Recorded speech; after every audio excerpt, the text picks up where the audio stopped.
Mohta college की online पाठशाला में आपका हार्दिक स्वागत है। तो देखिए, हम पढ़ रहे थे बीए पार्ट फर्स्ट के साथ। ये टॉपिक है एमए ज्योग्राफी, जिसमें हम पढ़ रहे थे। इससे पूर्व हमने बाढ़ को अध्ययन कर लिया था। अभी बाढ़ किसे कहते हैं, क्या कारण है, किस प्रकार उसका प्रबंधन किया जाता है। तो आज हम पढ़ेंगे वायुमंडलीय आपदाओं के अंदर सूखा। बेसिकली सूखा कहते किसे हैं, सूखा कितने प्रकार का होता है, सूखे के क्या क्या कारण है, सूखे को हम किस प्रकार परिभाषित कर सकते हैं। इसके अलावा हम सूखे के प्रभावों के बारे में भी डिस्कस करेंगे। भारत के मैप के अंदर देखेंगे भी सूखा पर्वत क्षेत्र कौन कौन से हैं। इन भारत में सर्वाधिक सूखा की संभावना किन क्षेत्रों में, किन राज्यों में विशेष रूप से देखने को मिलती है, तो उस पर भी डिस्कस करेंगे। इसके अलावा यानी प्रमुख रूप से यदि हम देखें तो सूखा की सर्वाधिक मार पड़ती है हमारे अन्नदाता किसान पर, और किसान की आर्थिक दशा को सुधारने में क्या क्या सरकार द्वारा जो योजनाएं चलाई जा रही है किसानों के समृद्धि, उसके बारे में भी थोड़ा हम डिस्कस करेंगे। तो विशेष फोकस रहेगा अपने सूखा आपदा या प्रकोप किसे कहते हैं। तो देखिए, सूखा एक क्या है, घातक प्राकृतिक प्रकोप है। जिस प्रकार यानी हमने देखा था कि बाढ़ में जल यानी अप्रत्याशित रूप से जलक्रांत क्षेत्र हो जाता है, वो यानी बाढ़ का रूप ले लेता है। उसी प्रकार यानी वर्षा के अभाव में या वर्षा कम हो जाती है तो यानी सूखे की आपदा आ जाती है। सूखा अत्यधिक घातक क्या है, बेसिकली प्रकोप होता है, या जिसको विपदा भी कह सकते हैं, जो कब घटित होता है, अल्प वर्षा अथवा वर्षा न होने के परिणाम स्वरूप ये चीजें प्रमुख रूप से देखने को मिलती है। तो सूखा सामान्य होता है जब उनका प्रभाव सीमित क्षेत्र में होता है। यदि ये चित्र दीर्घकाल तक लंबे समय तक होगा तो वो अकाल का रूप धारण कर लेता है, जिसके कारण न केवल जनधन की हानि होती है बल्कि यानी पशु हैं पर भी नकारात्मक प्रभाव देखने को मिलता है। जैसे मैं एक उदाहरण दूं, 1900 यानी 2004-5 के अंदर राजस्थान के अंदर 31 जिले हैं वो सूखा से प्रभावित क्षेत्रों के अंतर्गत शामिल किए गए थे। तो भारत में देखें तो सूखा प्रवण क्षेत्र भारत के 77 जिले हैं,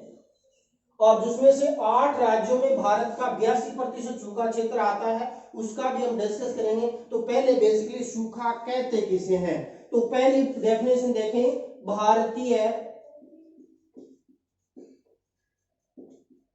मौसम विभाग क्या कहता है।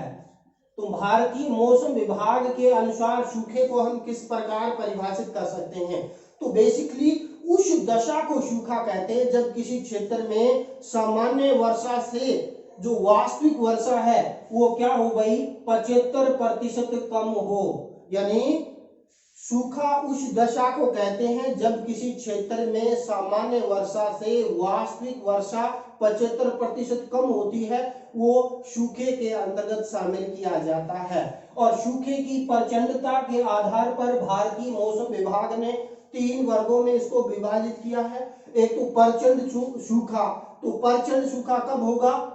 जब किसी क्षेत्र में वर्षा का सामान्य अभाव 50% से अधिक जो विचलन आ जाता है वर्षा में, यानी जितनी वर्षा, जैसे अपने राजस्थान में 57.5 सेंटीमीटर वर्षा होती है, उसमें भी 50% की गिरावट आ जाए या इससे अधिक विचलन आ जाता है तो वो प्रचंड सूखे की श्रेणी के अंदर शामिल किया जाता है। इसके अलावा भारतीय मौसम विभाग ने मध्यम सूखे के रूप में कन्वर्ट किया, विभाजित किया है, जब वर्षा का अभाव सामान्य वर्षा की अपेक्षा 26 से 50% के बीच यदि वर्षा कम होती है तो वो मध्यम सूखे के अंदर प्रमुख रूप से शामिल की जाती है। इसके अलावा हम देखें सामान्य सूखा, तो सामान्य सूखा की स्थिति तब होती है जब वर्षा के अभाव में सामान्य वर्षा है वो 11 से लेकर 25% होगी, यानी 11 से 25% यानी कम वर्षा होगी तो वो सामान्य सूखा कहलाएगा, सामान्य सूखा कहलाएगा। फिर प्रचंड सूखा कब होगा? जब वर्षा 50% से यानी सामान्य से क्या है,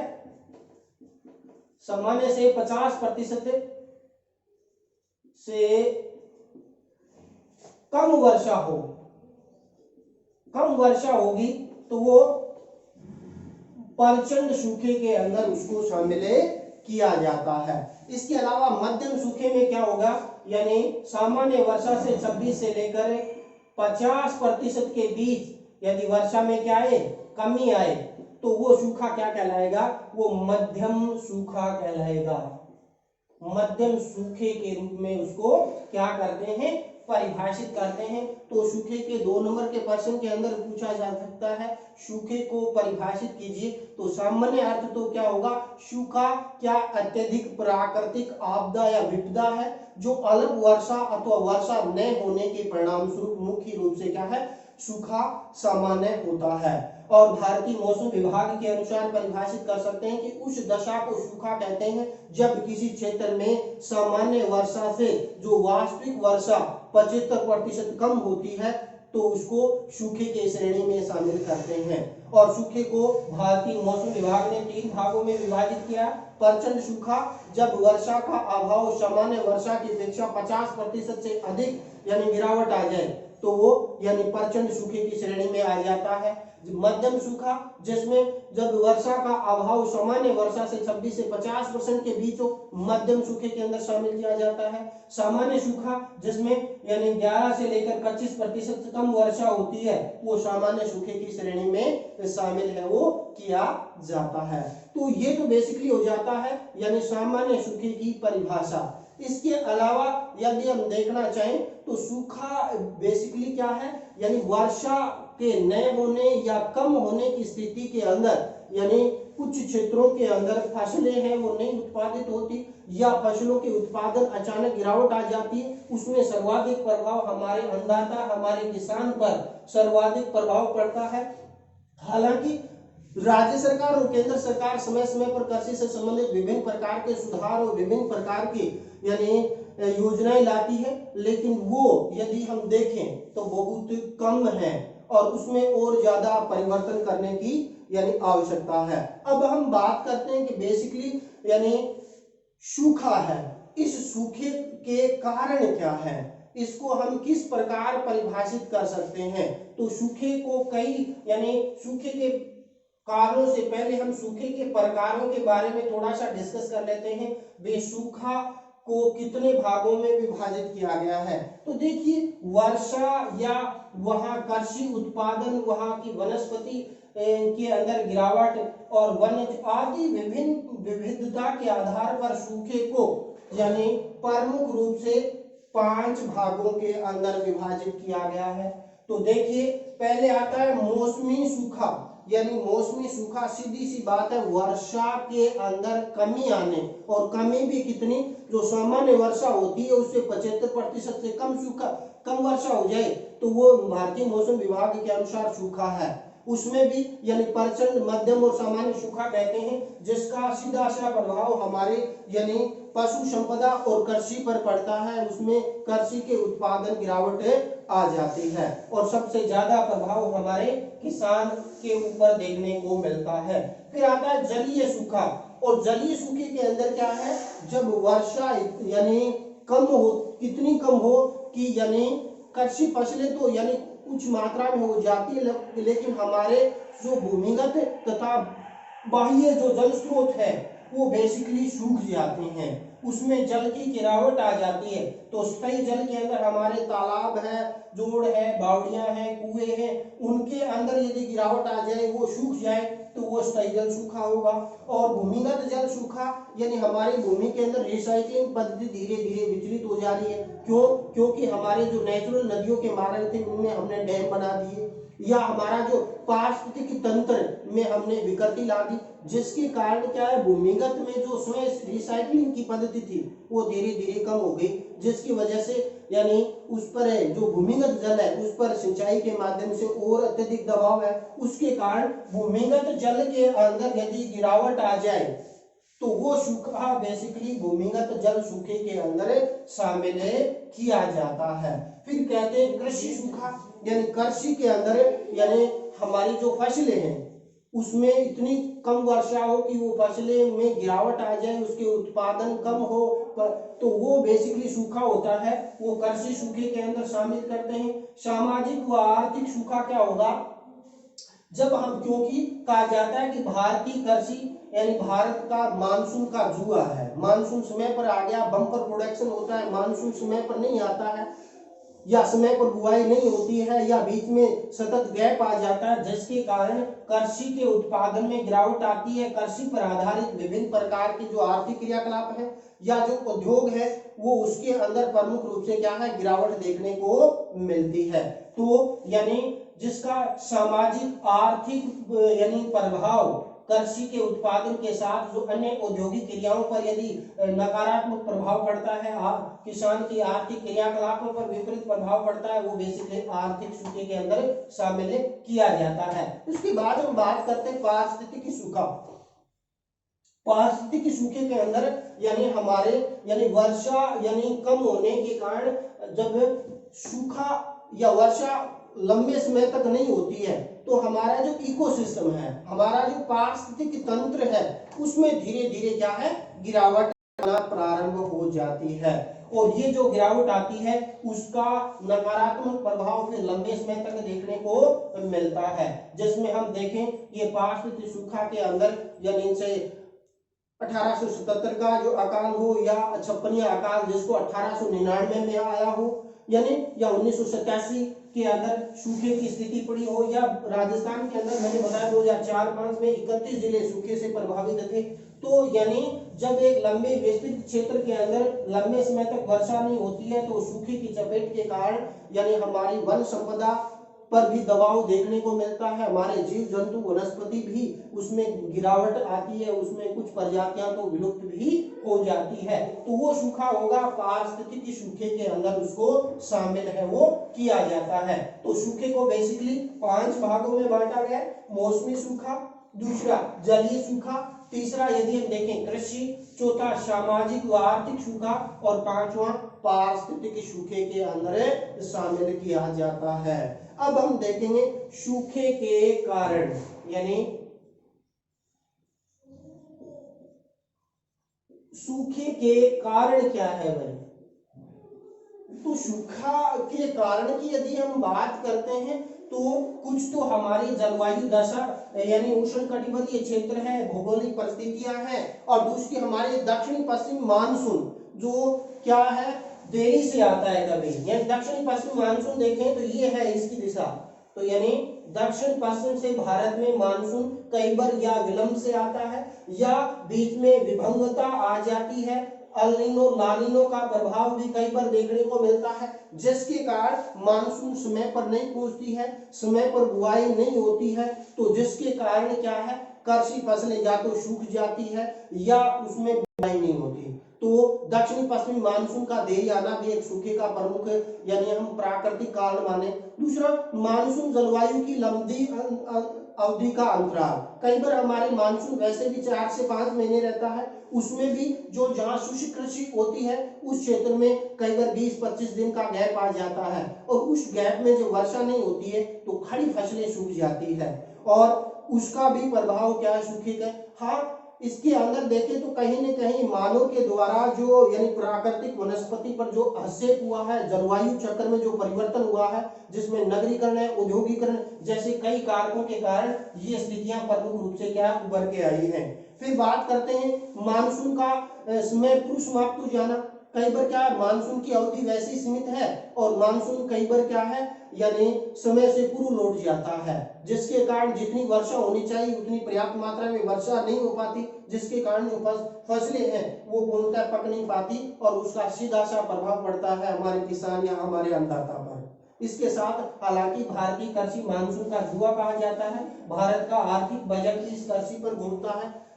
तो कहीं न कहीं हमारी आर्थिक सामाजिक व्यवस्था पर भी इसका नकारात्मक प्रभाव देखने को मिलता है। तो ये तो बेसिकली यही 3 प्राकृतिक कारण आ गए, जिसमें दक्षिण पश्चिम मानसून का देरी से आना, मानसून की लंबी अवधि में अंतराल की स्थिति, उत्पन्न हो जाती है या मानसून का पूर्व समय पर लौट जाना। वहीं हम बात करते हैं मानवीय कारणों की वजह से भी, यानी मानवीय कारण अप्रत्यक्ष रूप से जिम्मेवार है। जैसे हम बात करते हैं भूमि का प्रबंधन, यानी भूमि के अंदर प्रबंधन में कमी करना, यानी हमारी कृषि के अंदर पिछले 20-30 सालों में अतिदोहन हुआ है और उसके कारण यानी हमें केमिकल्स या पेस्टिसाइडों का अत्यधिक उपयोग होने के कारण मिट्टी में लवणियां है, क्षारिया है या उसमें अनुर्वर की समस्या हो गई है। तो हमें जैविक खेती की तरफ प्रोत्साहन करना होगा। वो हमें जैविक खेती, सिक्किम भारत का प्रथम राज्य बन गया है जहां पूर्णतः जैविक खेती का उपयोग करता है। वहीं राजस्थान में बात करें तो राजस्थान को डूंगरपुर जिला यानी पूर्णतः जैविक खेती करने वाला राज्य का प्रथम जिले के रूप में यानी निकल के आया है। दूसरा हम बात करते हैं कि यानी ये सूखा आपदा है, क्या कारण है। दूसरा हम सिंचाई के प्रारंभ जो हमारे पारंपरिक स्रोत की उपेक्षा की है हमने, चाहे वो तालाब हो, कुएं हो, जोड़ हो, इनकी जो हमारे प्राकृतिक सोर्स थे जो भूमि को रिसाइकलिंग करने का कार्य भी करते थे और पेयजल के रूप में भी इनका उपयोग किया जाता था, उनको धीरे धीरे हमने क्या है यानी अवॉइड करना प्रारंभ कर दिया और उसका नकारात्मक प्रभाव भी एक तरह से सूखे के रूप में यानी देखने को मिलता है। फिर बात करते हैं यानी मनुष्य ने जो हमारे आसपास के जो सामुदायिक वन थे, चाहे अपने आसपास की राजनीति के आसपास में लेखकी का भीड़ था, उसकी दशा देखें तो यानी उसके अंदर वन वहां के पेड़ों को काट दिया गया है और वहां की जो जैव विविधता थी उसके साथ हमें यानी अतिक्रमण किया है। तो यानी कहने का मेरा तात्पर्य आसपास के जो सामुदायिक वन थे उनका हमने विनाश किया, जिसका हमें ये स्थिति देखने को मिल रही है कि अपने चूरू जिले में यानी राजस्थान में सबसे कम मात्र 79 वर्ग किलोमीटर क्षेत्र में, इससे लगता हुआ जिला हनुमानगढ़ में मात्र यानी बात करते हैं तो अपने चूरू में 79, हनुमानगढ़ में 82 वर्ग किलोमीटर क्षेत्र। इस प्रकार बीकानेर, गंगानगर ये जो क्षेत्र था ये जंगल प्रदेश कहलाता था। तो उसमें देखें तो वहां वन संपदा पहले अधिक थी, लेकिन मनुष्य के अतिक्रमण के कारण उन सामुदायिक वनों का हमने विनाश किया और जिसका हमें अप्रत्यक्ष रूप से सूखे के रूप में देखने को मिलता है। फिर बात करते हैं वन विनाश से जो हमारी प्राकृतिक जलधाराओं का जो सूखना या वर्षा कम होने के कारण भूमिगत जल स्तर में गिरावट आ रही है। यानी हमने वन संपदा को कम किया तो धीरे धीरे वर्षा भी धीरे धीरे कम हुई, जलवायु परिवर्तन होने लगा और हमारे जो प्राकृतिक सोर्स थे यानी जैसे कांतरी नदी पहले शिकर झुंझुनू में बहकर चूरू के रड़वा गांव तक आती थी, लेकिन अब वो क्या हो गया, उनके मार्ग में अतिक्रमण हो गया या जलवायु परिवर्तन हुई, वर्षा कम होने लगी तो ये चूरू की सीमा से पूर्व समाप्त हो जाती है। तो यानी वन संपदा का जो विनाश किया या जो हमारे प्राकृतिक जल स्रोत थे उनके मार्ग को अवरुद्ध किया, जिसके कारण न केवल हमारे यानी स्थायी जल बल्कि भूमिगत जल का भी हमने दोहन करने के कारण उनके जल स्तर में गिरावट आई है, क्योंकि दोहन तो हुआ लेकिन रिसाइकलिंग नहीं हो पाया। उसके कारण भी सूखे की समस्या है वो प्रमुख रूप से देखने को मिलती है। फिर बात करते हैं कि फसल चक्र की तीव्र परिवर्तन, जो हमारी पिछले यदि 10-15 सालों में देखें तो फसल की जो चक्रीय पद्धति जो अपनाते थे, जिसके अंदर किसी किसान के पास यानी 20-30 बीघा भूमि होती थी, उसके अंदर यानी चक्रीय पद्धति से वो फसलें बोता था, जिसके कारण उसके अंदर यानी मृदा हामुश बन जाती थी या जो हम पशुओं के मलमूत्र व खाद का उपयोग करते थे उसकी जगह हमने पेस्टिसाइडों का प्रयोग करने कर दिया, केमिकल खाद, और उसका नकारात्मक प्रभाव क्या हुआ, जो उसमें जो आवश्यक पोषक तत्व थे, खनिज थे या हम बात करें कि उसके अंदर किसान का मित्र केचुआ धीरे धीरे विलुप्त हो गया। तो हमें अब जैविक खाद की तरफ प्रोत्साहन करना होगा ताकि हमारी मृदा हमारी मिट्टी को हम सुधार सकें। इसके लिए यानी मृदा स्वास्थ्य कार्ड है, अपने आसपास मृदा स्वास्थ्य कार्ड बनवाएं ताकि उसके बारे में यानी कौन से खनिज तत्व की कमी है, उसकी पूर्ति कैसे की जा सकती है, ये जो समस्या है इससे भी क्या प्रमुख रूप से निजात मिल सकती है। इसके अलावा एनएसी क्षेत्रों में अर्थव्यवस्था का अस्त होना, यानी अपनी जो अर्थव्यवस्था है वो पहले कृषि प्रधान थी, अब औद्योगिकीकरण तरफ बढ़ रहा है, कृषि पर दबाव दिन प्रतिदिन बढ़ता जा रहा है, तो वो कहीं न कहीं मुख्य रूप से क्या है सूखे के रूप में कन्वर्टेड हो रही है। इसके अलावा जल के दोहन की दोषपूर्ण व्यवस्था, हमारी जो सिंचाई पद्धति है उसके अंदर देखें तो यानी विशेष रूप से यानी जहां जो सिंचाई खुले रूप में होती है या जहां फुहारे या बूंद टपकाऊ सिंचाई पद्धति का उपयोग कम होता है या जिन क्षेत्रों में जल की अधिकता है भूमिगत जल का दोहन अधिक किया जाता है। धीरे धीरे न केवल वहां भूमि के आंतरिक भाग से जल से लवणीय खनिज पदार्थ आ रहे, मिट्टी के अंदर लवणीय क्षारीयता की समस्या आ रही है, मिट्टी ऊषर हो रही है, बंजर हो रही है, इसके साथ साथ भूमिगत जल के अंदर भी गिरावट आ रही है। तीसरा यदि हम देखें तो उस क्षेत्रों में सेम की समस्या भी आ रही है, जैसे अपने राजस्थान में गंगानगर मानवड क्षेत्र मसीताड़ी हेड के आसपास वाला क्षेत्र या पंजाब हरियाणा के अंदर कुछ क्षेत्रों में सेम की समस्या ग्रसित है। तो कहीं न कहीं हमारी जो सिंचाई की जो पद्धति है उसके अंदर हमें परिवर्तन करना होगा, जैसे जिसके कारण जो मृदा अनुरूप बंजर न हो और जिसमें भी अप्रत्यक्ष रूप से क्या सूखा जैसी आपदा प्रभावित होती है। इसके अलावा यदि हम देखें तो मरुस्थलीकरण का विस्तार यानी हमारी वन संपदा दिन प्रतिदिन विस्तार में गिरावट आई है, उसका अप्रत्यक्ष रूप से ये हुआ है कि अपने पश्चिमी राजस्थान का जो थार का मरुस्थल है उनका विस्तार हो रहा है। तो मरुस्थलीकरण कहते हैं जिसे 2 नंबर का सीधा सा प्रश्न आ सकता है कि मरुस्थलीकरण से तात्पर्य उपजाऊ मरुस्थलीय भूमि का क्रमिक रूप से शुष्क प्रदेश या मरुस्थलीय भूमि में क्या होना परिवर्तित होना, वो मरुस्थलीकरण कहलाता है। और मरुस्थलीकरण में प्रत्यक्ष व अप्रत्यक्ष रूप से मनुष्य का हाथ है, चाहे वो अनियोजित तरीके से कृषि पद्धति हो या पशुचारण का अत्यधिक मात्रा में उपयोग हो या अवैज्ञानिक कृषि पद्धति या चक्रीय पद्धति का अवलोकन न करने के कारण या वन संपदा का विनाश के कारण, जिसके कारण मरुस्थलीकरण की समस्या दिन प्रतिदिन बढ़ रही है। हालांकि सरकार ने समय पर इनसे संबंधित कई कार्यक्रम किए, जैसे सूखा संभावित क्षेत्र कार्यक्रम अपनाए या मरुभूमि विकास कार्यक्रम है या मरुस्थलीकरण को रोकने के लिए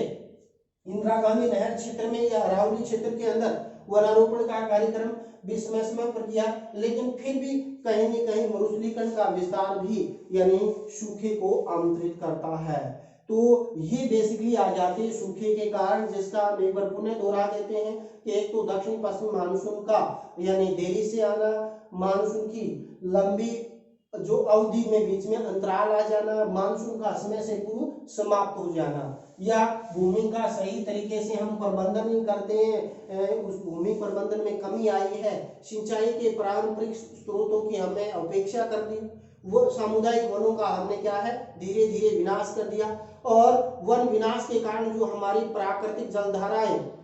वो धीरे धीरे सूख गई, भूमिगत जल के अंदर गिरावट आना प्रारंभ हो गई। पशु के लिए सबसे बड़ी समस्या चारा का संकट उत्पन्न हो गया, यानी सूखा के कारण यानी पशु चारे पर विपरीत प्रभाव पड़ा, फसल चक्र में तीव्र गति से परिवर्तन देखने को मिलता है, अनिश्चित क्षेत्रों में अर्थव्यवस्था क्या अस्त व्यस्त हो जाना,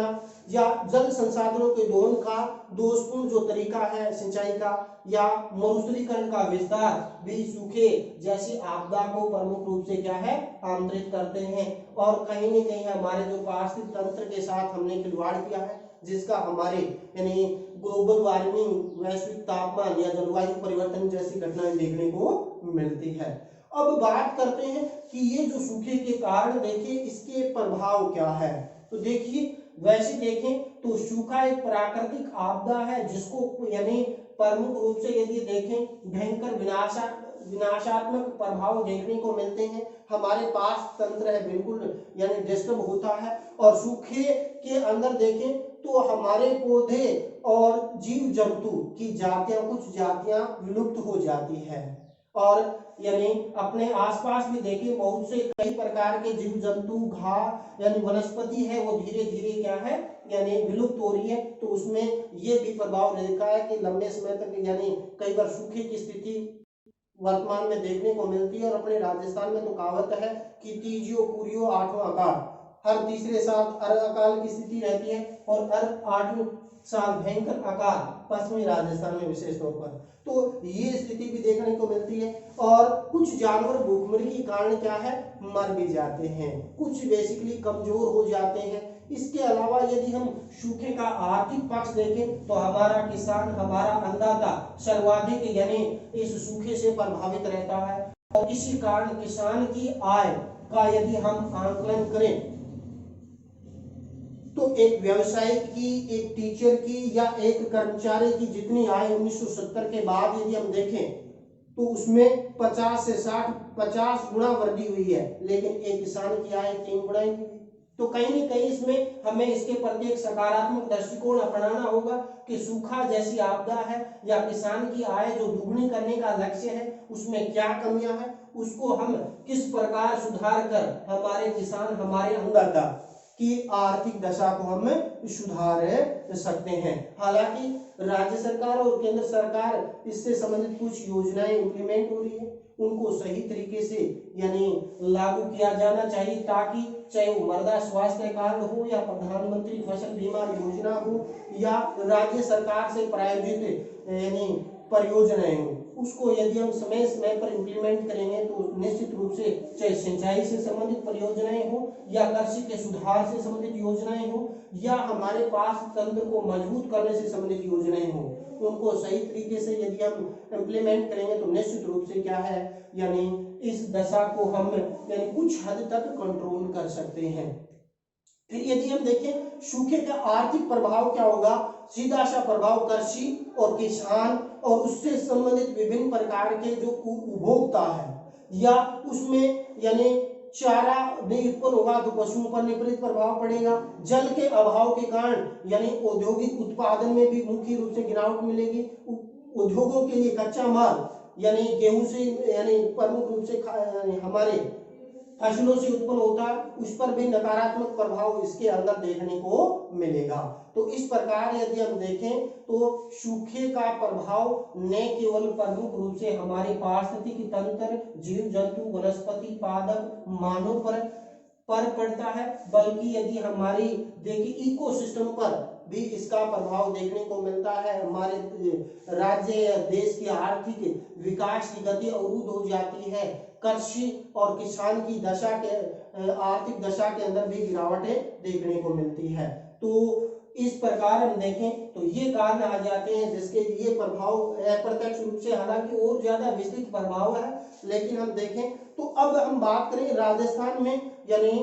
भारत के अंदर सूखा प्रभावित क्षेत्र कौन से हैं और फिर इसमें सूखा को नियंत्रित करने के उपायों के बारे में डिस्कस करेंगे। देखिए भारत के अंदर देखें तो सूखा संभावित क्षेत्र देखें तो राजस्थान का यानी अरावली के पश्चिम का अधिकांश भाग आ जाता है, हरियाणा का कुछ भाग आ जाता है, दक्षिणी यूपी, उत्तर प्रदेश, इसके अलावा यदि हम महाराष्ट्र,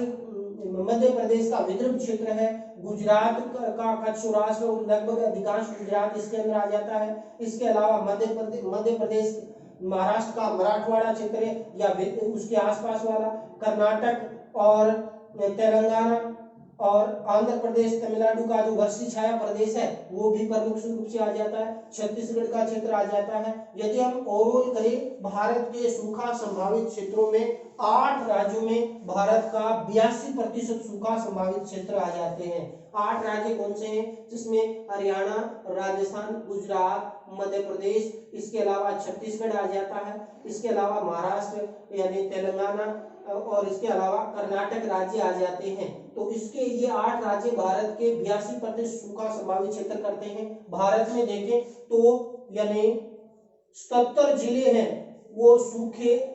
की चपेट में प्रतिवर्ष लगभग रहते हैं, यानी इनमें सूखे की संभावना यानी बहुत ज्यादा देखने को मिलती है। तो भारत में सूखा संभावित क्षेत्र में चाहे राजस्थान हो, गुजरात वाला जो क्षेत्र हो, हरियाणा हो, महाराष्ट्र का हो, तेलंगाना हो, मध्य प्रदेश इसके अंतर्गत आ जाता है। इसके अलावा दक्षिणी उत्तर प्रदेश वाला क्षेत्र आ जाता है। भारत में उत्तर में देखें लद्दाख वाला जो क्षेत्र वर्षी छाया प्रदेश भी इसके अंदर प्रमुख रूप से आ जाता है। झारखंड, उड़ीसा का भी कुछ क्षेत्र इसके अंदर यानी सूखा संभावित क्षेत्र के अंदर प्रमुख रूप से आता है। तो इस प्रकार ओवरऑल देखें तो भारत में सूखे की संभावनाएं यानी दिन प्रतिदिन बढ़ती जा रही। क्यों? क्योंकि वन संपदा धीरे धीरे यानी सिमटती जा रही है। दूसरा हम देखें जलवायु परिवर्तन हो रही है, मानसूनी दशाएं और उसके अंदर भी वन संपदा पर दबाव देखने को मिलता है। अब हम बात करें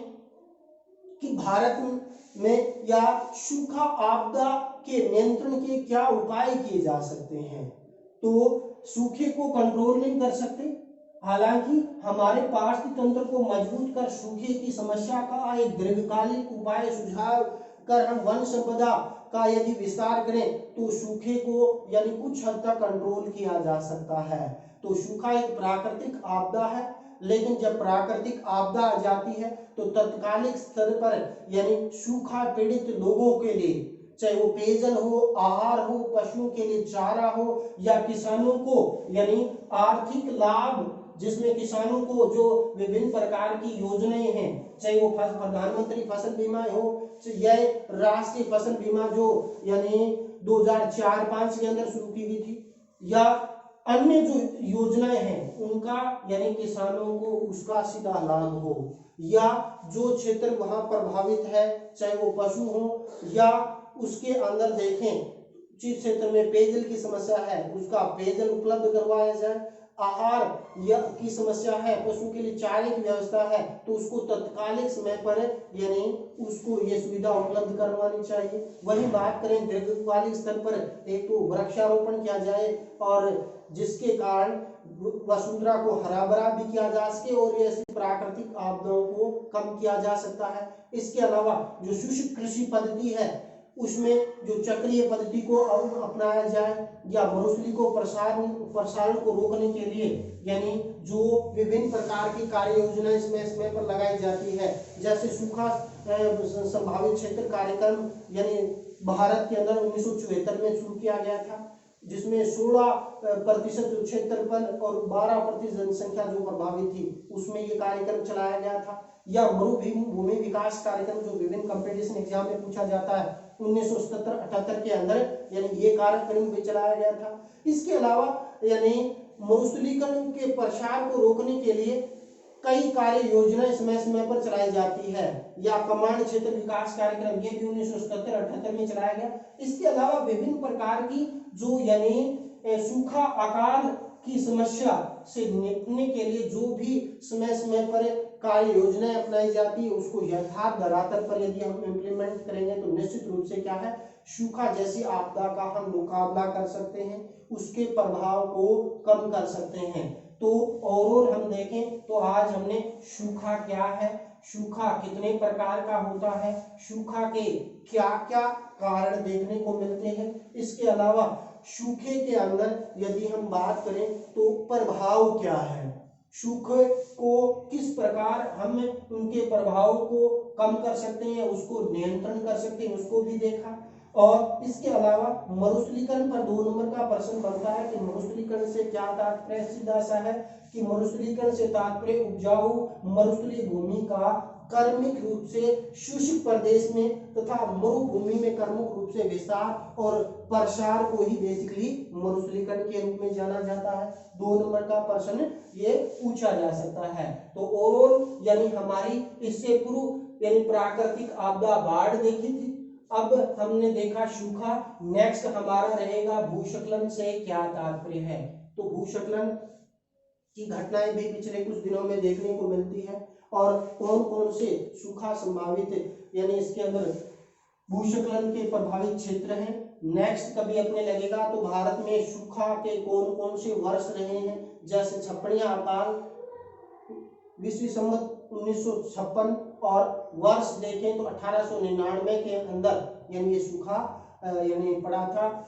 इसके अलावा विभिन्न सूखा संभावित क्षेत्रों का अलग से अपने वीडियो बनाकर उसका विस्तार से अध्ययन करेंगे। तो मैं उम्मीद करता हूं कि विद्यार्थी न केवल ऑफलाइन के साथ साथ ऑनलाइन क्लासेस का भी आनंद ले रहे होंगे। तो इसी के साथ आज का वीडियो अपने यहीं समाप्त करते हैं। जय हिंद, जय भारत।